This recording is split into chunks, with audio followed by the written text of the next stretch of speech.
Ya baik ya, 15 menit sudah berlalu. Bagaimana, sudah menemukan teman-teman? Sudah. Ya. Ya baik. Nah ibu juga punya contohnya, yaitu puisi kontemporer jenis puisi milik kata. Seperti contoh seperti ini, karya Reni Silando. Jadi puisinya itu milik kata atau hanya satu kata, berarti ya, hanya satu kata atau dua kata ini. Dua kata, ya Tuhan. Nah di dua kata tersebut dibentuklah seperti ini. Dan puisi ini termasuk puisi yang kontemporer.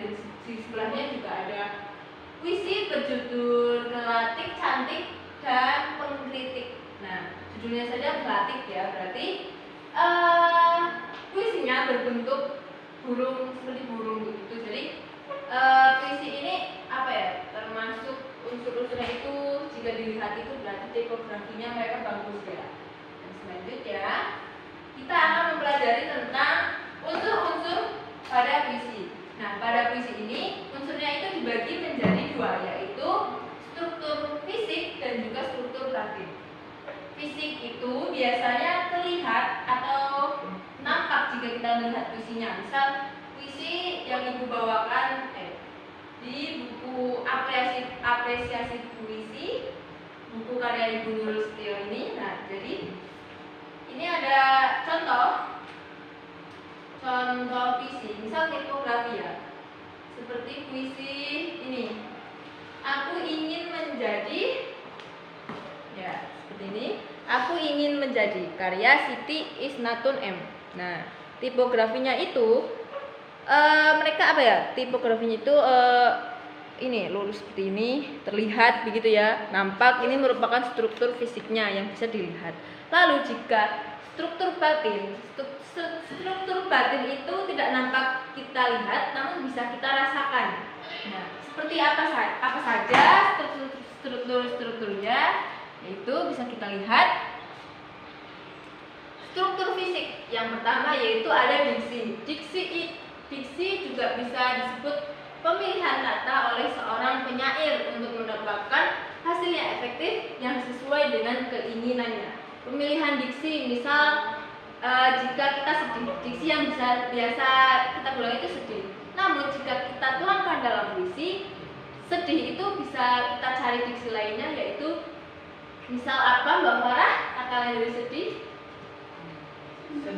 Sendu ya, itu mungkin rasanya sendu sekali begitu ya.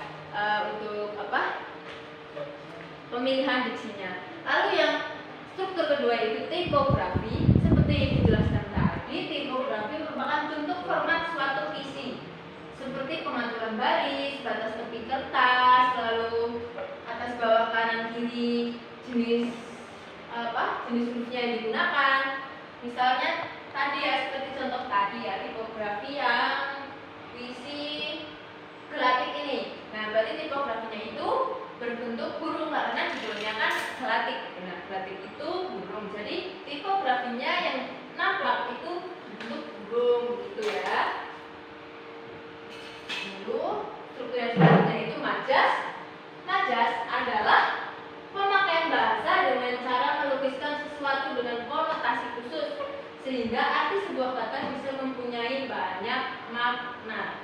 Nah contoh dari majas itu juga ada majas hiperbola, misalnya seperti hiperbola itu yang melebih-lebihkan. Misalnya jika kita mungkin tertawa tapi dia tertawa terbahak-bahak. Nah itu kan seperti apa ya, bahasa kerennya masa kini seperti mengalaikan suatu kata begitu ya, sampai terbahak-bahak, menggelinding begitu. Nah, berarti itu termasuk majas yang hiperbola atau yang majas yang dilebih-lebih. Nah, majas lainnya juga ada juga. Nanti selanjutnya yaitu kata konkret. Struktur selanjutnya susunan kata yang memungkinkan terjadinya imaji. Nah, imaji ini imajinasi, kata-kata yang bisa memungkinkan terjadinya imaji. Misalnya imaji kita ada beberapa jenis, itu imaji visual, imaji pendengar, imaji penglihatan, atau tadi visual lalu peragaan. Nah itu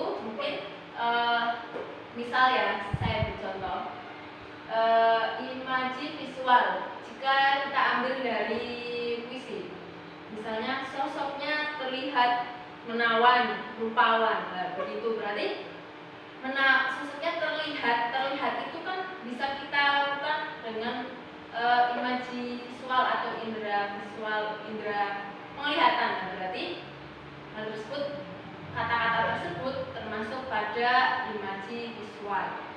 Nah, untuk struktur yang selanjutnya yaitu ada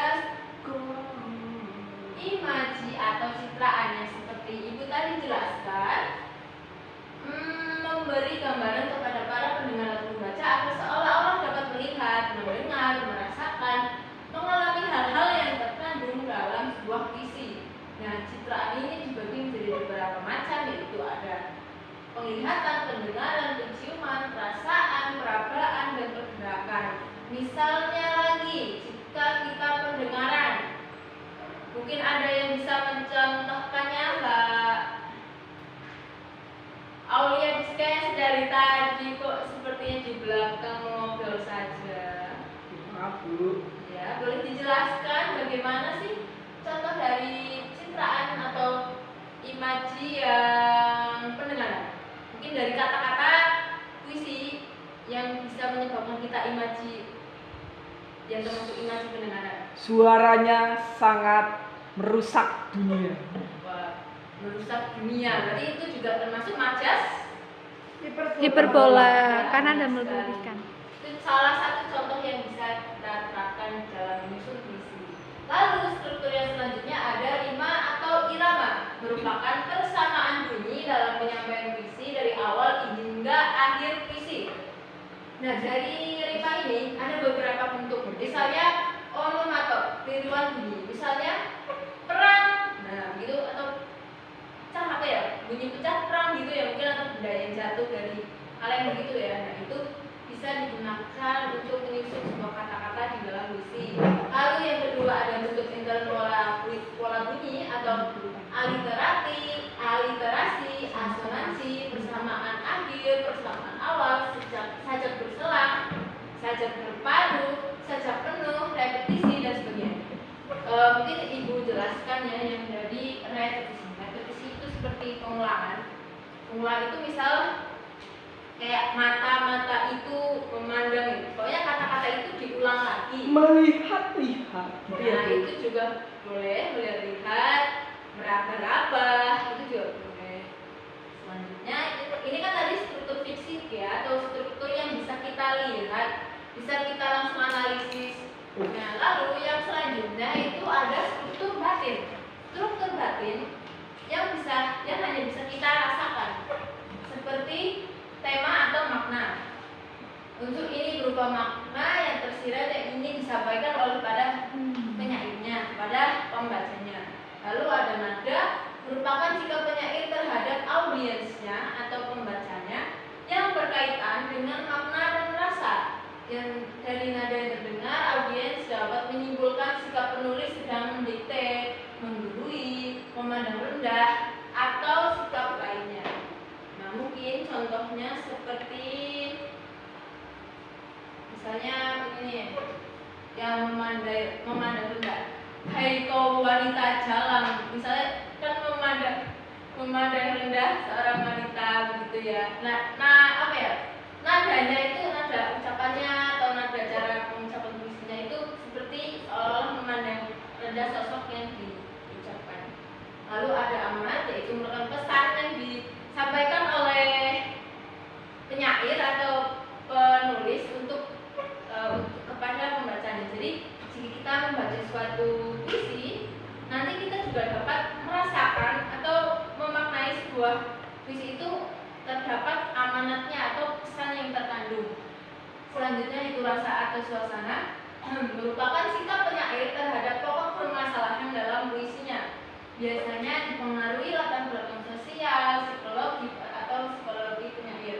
Misalnya latar belakang pendidikan, jenis kelamin, kelas sosial, agama, kedudukan, dan lain sebagainya.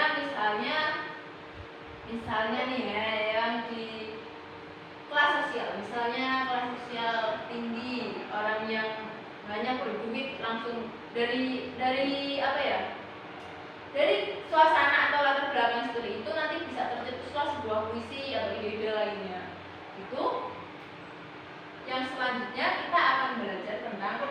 bagaimana cara agar membuat puisi dengan baik dan juga benar? Ya, yang pertama apa? Bisa dibacakan? Tentukan tema atau judul. Dalam menentukan tema, pilihlah tema yang menurut Anda menarik dan sesuai dengan kata hati Anda. Puisi bisa menggunakan tema yang berhubungan dengan alam, persahabatan, sosial, pendidikan, atau ungkapan hati. Ya, benar sekali ya. Yang saya kembali itu tema yang menarik dan sesuai dengan kata hati Anda.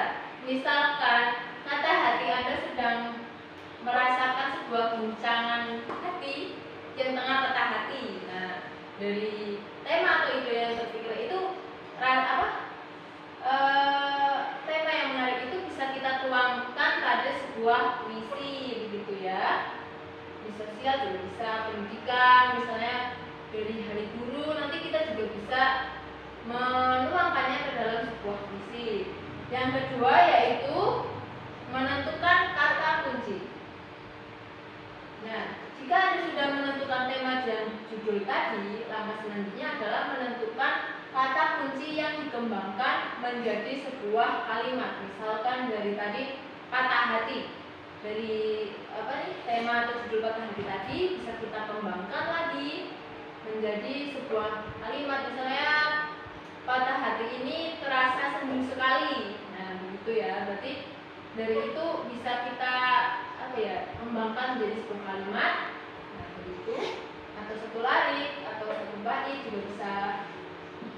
Yang ketiga, boleh dibacakan Mbak Rina? Memori tidak cukup.